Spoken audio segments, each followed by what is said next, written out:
US green card കൈവശമുണ്ടോ? എങ്കിൽ നിരവധി ഗുണങ്ങളുണ്ട്.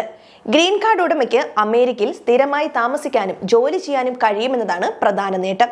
മിക്ക ഗ്രീൻ കാർഡ് ഉടമകൾക്കും, അതായത് നിയമപരമായ സ്ഥിര താമസക്കാർക്ക് 5 വർഷത്തിന് ശേഷം US പൗരത്വത്തിന് അപേക്ഷിക്കാം. ഒരു US പൗരനെ വിവാഹം ചെയ്താൽ വെറും 3 വർഷത്തിന് ശേഷം US പൗരത്വത്തിന് അപേക്ഷിക്കാൻ സാധിക്കും. അതുപോലെ തന്നെ ഗ്രീൻ കാർഡ് ഉടമയാണെങ്കിൽ US സർക്കാരിന് കുടിയേറ്റക്കാരെ നാടുകടത്താൻ സാധിക്കില്ല. എന്നാൽ ഒരു കുറ്റകൃത്യം ചെയ്യുകയോ നിയമം ലംഘിക്കുകയോ ചെയ്താൽ നിയമപരമായ സ്ഥിരതാമസ പദവി നഷ്ടമാകും എന്നതാണ് മറ്റൊരു പ്രധാന കാര്യം. ഗ്രീൻ കാർഡ് ഉണ്ടെങ്കിൽ യുണൈറ്റഡ് സ്റ്റേറ്റ്സിൽ എവിടെ വേണമെങ്കിലും താമസിക്കാനും ജോലി ചെയ്യാനും സാധിക്കും. വർക്ക് പെർമിറ്റ് ഉള്ള ചില ആളുകൾക്ക് ജോലിക്ക് അപേക്ഷിക്കാമെങ്കിലും ഗ്രീൻ കാർഡ് ഉടമ എന്ന നിലയിൽ നിങ്ങൾക്ക് കൂടുതൽ തൊഴിലവസരങ്ങൾ ലഭ്യമാകും. ഒരു US ഗ്രീൻ കാർഡ് നിങ്ങളെ US താമസിക്കാൻ അനുവദിക്കുക മാത്രമല്ല, നിരവധി രാജ്യങ്ങളിലേക്കും പ്രദേശങ്ങളിലേക്കും വിസ സൗജന്യ ആക്സസ് നൽകുകയും ചെയ്യുന്നു. നിലവിൽ US ഗ്രീൻ കാർഡ് ഉടമകൾക്കായി ഏകദേശം 38 ഫ്രീ വിസ രാജ്യങ്ങളുണ്ട്.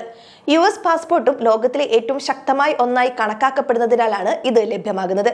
ഗ്രീൻ കാർഡ് ഉടമകൾക്ക് യുണൈറ്റഡ് സ്റ്റേറ്റ്സിലേക്കും പുറത്തേക്കും യാത്ര ചെയ്യാം. പക്ഷേ 1 വർഷത്തിൽ കൂടുതൽ US പുറത്ത് തങ്ങാൻ അവർക്ക് അനുവാദമുണ്ടാകില്ല. അങ്ങനെ US പുറത്ത് 1 വർഷം താമസിക്കുകയാണെങ്കിൽ അവരുടെ ഗ്രീൻ കാർഡ് കാലഹരണപ്പെടും എന്നതാണ് പ്രധാന കാര്യം. തുടർന്ന് അവർ വീണ്ടും അപേക്ഷാ പ്രക്രിയയ്ക്ക് വിധേയരാകേണ്ടി വരും.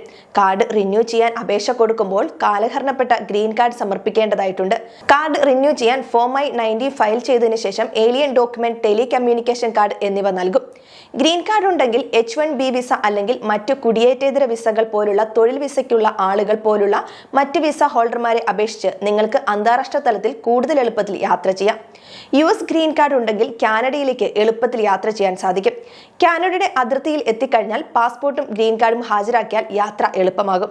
അതുപോലെ തന്നെ കാനഡയ്ക്ക് സമാനമായി മെക്സിക്കോയിലേക്ക് പോകുമ്പോൾ നിങ്ങളുടെ പാസ്പോർട്ടും ഗ്രീൻ കാർഡും കാണിക്കേണ്ടതുണ്ട്. ബെലിസിലേക്ക് പോകുമ്പോൾ ഗ്രീൻ കാർഡിന്റെ ഒരു പകർപ്പ്, വിസ രജിസ്ട്രേഷൻ ഫോം, ബെലീസിൽ നിങ്ങൾക്ക് താമസിക്കുന്നതിന് ആവശ്യമായ ഫണ്ട് കൈവശമുണ്ടെന്ന് തെളിയിക്കുന്ന രേഖകൾ ആവശ്യമാണ്. അതുപോലെ തന്നെ നിങ്ങൾക്ക് ഗ്രീൻ കാർഡ് ഉപയോഗിച്ച് സന്ദർശിക്കാൻ കഴിയുന്ന ചില യൂറോപ്യൻ രാജ്യങ്ങളുമുണ്ട്. അവയിലൊന്ന് ജോർജിയയാണ്.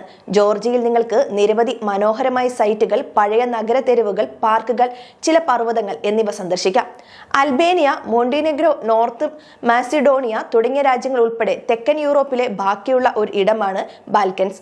ഈ 3 രാജ്യങ്ങളും ഗ്രീൻ കാർഡ് ഉടമകൾക്ക് വിസ സൗജന്യമായി സന്ദർശിക്കാൻ സാധിക്കും. ബ്രിട്ടനിലെ വിർജിൻ ദ്വീപുകൾ വളരെ മനോഹരമായ ഒരിടമാണ്. ബീച്ചുകളുള്ള മനോഹരമായ ഈ സ്ഥലം തീർച്ചയായും നിങ്ങൾ കണ്ടിരിക്കേണ്ട ഒന്നാണ്.